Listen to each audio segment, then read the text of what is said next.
అందరికీ నమస్కారం. Welcome back to our channel. వాతావరణం చల్లగా ఉన్నప్పుడు నోటికి రుచిగా తినాలనిపించినప్పుడు ఇలా వేడివేడిగా చికెన్ ఫ్రై చేసుకొని తిన్నారంటే చాలా రుచిగా ఉంటుంది. ఇంకా ఆలస్యం చేయకుండా ఎలా చేయాలో చూద్దాం. ముందుగా 1 కేజీ చికెన్ తీసుకోవాలండి. చికెన్ని 2-3 సార్లు శుభ్రంగా కడుక్కోవాలి. కడుక్కున్న చికెన్ని పక్కకు పెట్టేసి ఉల్లిగడ్డ, ఒక పెద్ద సైజు ఉల్లిగడ్డ, 4-5 పచ్చిమిర్చి, అప్పటిదప్పుడు రుబ్బుకున్న అల్లం వెల్లుల్లి పేస్ట్ అండి.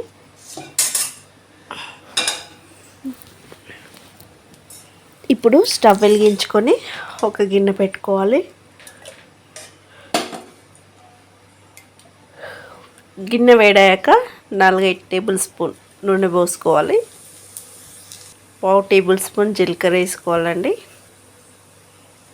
ఒక బిర్యానీ ఆకు వేసుకొని ఇందులోకి కట్ చేసి పెట్టుకున్న ఉల్లిగడ్డను, పచ్చిమిర్చి రెండింటిని వేసుకోవాలి.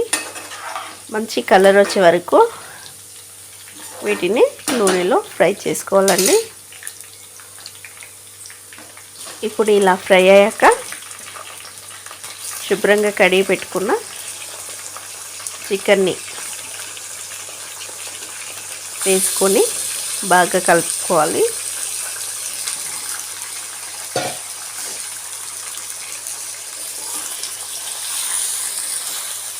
ఇలా కలుపుకొని మూత పెట్టుకోవాలండి. చికెన్లో నుండి వాటర్ మొత్తం వచ్చే వరకు చికెన్ అయితే బాగా ఉడికించుకోవాలి.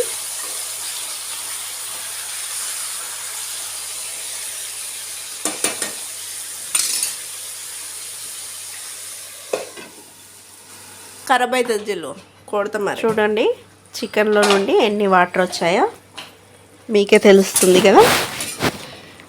ఇలా వాటర్ మొత్తం వచ్చినాక ఒకసారి చికెన్ని కలుపుకొని ఇందులోకి 1/2 టేబుల్ స్పూన్ పసుపు వేసుకోవాలి. రుచికి సరిపడు ఉప్పు వేసుకోవాలి. 1/2 టేబుల్ స్పూన్ పసుపు వేసుకోవాలండి.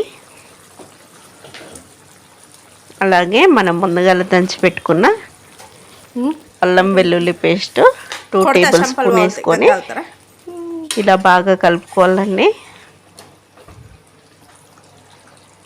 చూడండి మనకు ఎంత ఎసరు ఉందో చికెన్లోనైతే ఈ ఎసరు మొత్తం పోయే వరకు మంచిగా ఉడికించుకోవాలి చికెన్ని. ఆ వాటర్ అన్నీ పోయి ఇలా ఆయిల్ మొత్తం సపరేట్ అయ్యే వరకు మధ్యలో మూత తీస్తూ కలుపుకోవాలి. లేకపోతే అల్లం వెల్లుల్లి పేస్ట్ వేసుకున్నాం కదా అది మాడిపోయి చేదు వస్తుంది. అలా కాకుండా మధ్యలో మూత తీస్తూ కలుపుకోవాలండి. ఇక్కడ కనిపిస్తుంది కదా చికెన్, అలా కొంచెం క్రిస్పీగా అయ్యే వరకు మంచిగా వేయించుకోవాలి. ఇలా వేగినాక కిలో చికెన్కి 2 టేబుల్ స్పూన్ మంచి కారం గల కారపొడి వేసుకోవాలి. 1 టేబుల్ స్పూన్ ధనియా పౌడర్ వేసుకోవాలి. 1/2 టేబుల్ స్పూన్ గరం మసాలా వేసుకొని ఇలా ముక్కలకు పట్టేలాగా బాగా కలుపుకోవాలండి. ఇలా కలుపుకున్నాక 4-5 నిమిషాల పాటు మూత పెట్టి ఉడికించుకుంటే మనకు ఎంతో రుచికరమైన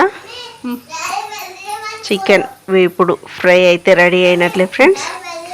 లాస్ట్లో కొంచెం కొత్తిమీర, పుదీనా వేసుకొని కలుపుకొని స్టవ్ ఆఫ్ చేసుకుంటే వాతావరణం చల్లగా ఉన్నప్పుడు ఇలా చేసుకొని తినండి. చాలా అంటే చాలా రుచిగా ఉంటుంది ఫ్రెండ్స్. ఓకేనా? ఈ వీడియో కనుక మీ అందరికీ నచ్చినట్లయితే లైక్ చేయండి, షేర్ చేయండి, కామెంట్ చేయండి. ప్లీజ్ సబ్స్క్రైబ్ చేయండి ఫ్రెండ్స్. ఓకేనా? మన ఛానల్ని అయితే ఫాలో అవుతుండండి. Okay, bye bye.